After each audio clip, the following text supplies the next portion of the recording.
The harmattan wind whipped through the tall grasses, whispering secrets only the ancient trees understood. Chinedu, all elbows and knees at 10 years old, shivered, pulling his threadbare shirt tighter. Behind him, his younger brother, Emeka, whimpered, clutching a half-eaten mango, the juice staining his face a sticky orange. They were lost. It had started as a dare.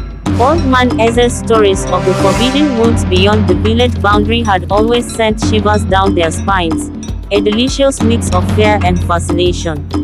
Today, emboldened by the bravado of youth, Chinedu had dared Emeka, just 7, to venture with him to the edge of the woods, just to peep.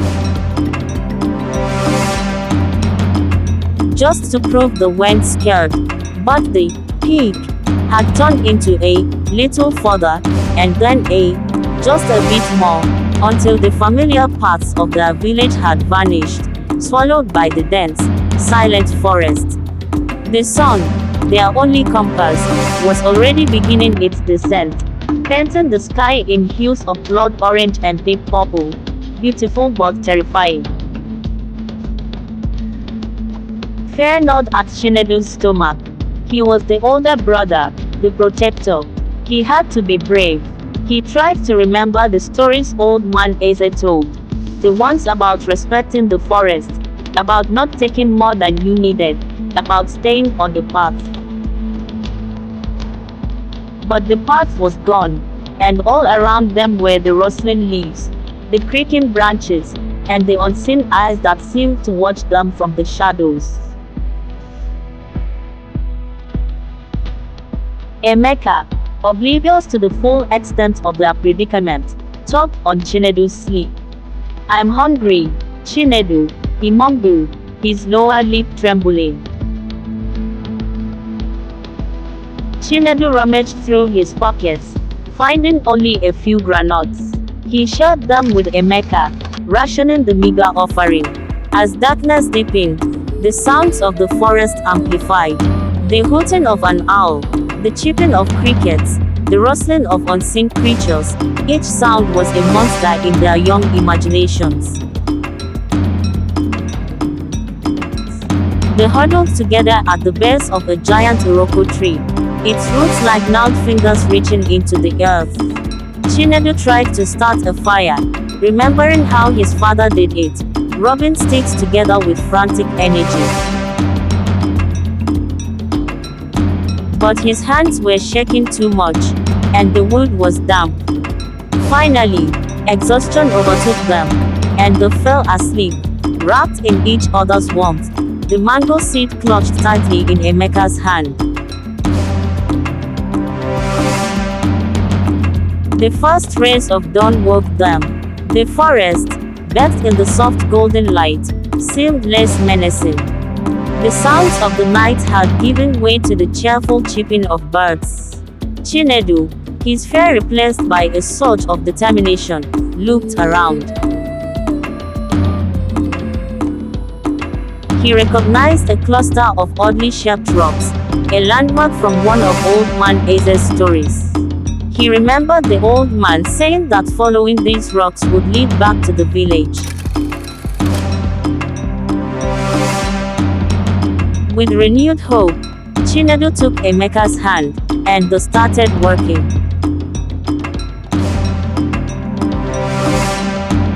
The journey was long and arduous, but the sight of the familiar smoke rising from their village in the distance was like a beacon of hope.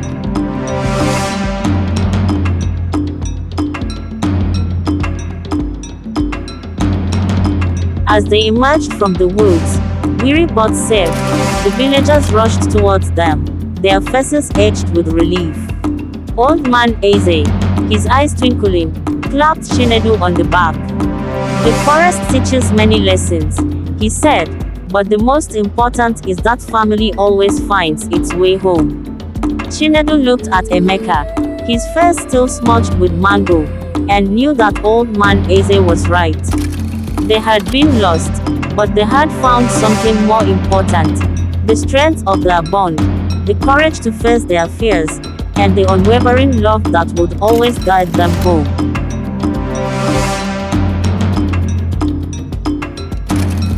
The cheers of the villagers faded into a comforting hum as Chinedu and Emeka were enveloped in the warm embrace of their mother.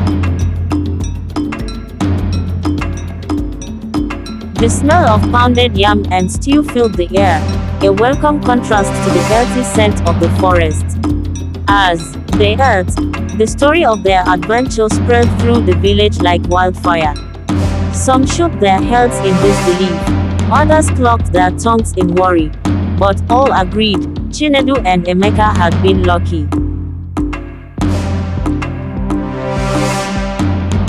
Life returned to its rhythm. Chinedu went back to helping his father in the fields, and Emeka resumed his playful mischief with the other village children. But the forest had left its mark on them. Chinedu, once eager to prove his bravery, now carried a quiet respect for the power of nature.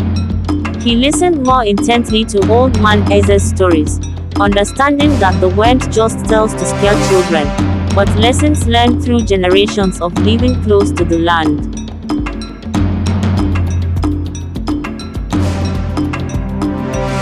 Emeka, though still young, seemed to have matured beyond his years. He no longer wandered off on his own, and he often clung to Chinedu's side, a silent reminder of their shared experience. Sometimes, at night, Chinedu would hear Emeka whimper in his sleep, haunted by the shadows of the forest. Chinedu would hold him close, whispering stories of brave warriors and magical birds, trying to chase away the lingering fear.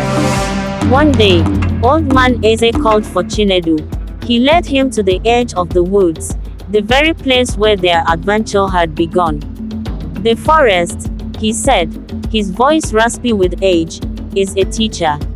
It tests us, it challenges us, but it also provides for us. You and your brother learned a valuable lesson, a lesson that many never learn in their lifetime. He pointed to a patch of earth where a small plant had sprouted.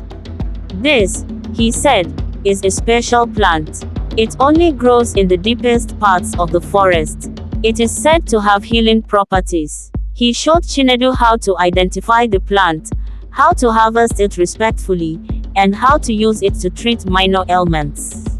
The forest gives us what we need, Old Man Eze explained, but only if we approach it with respect and understanding.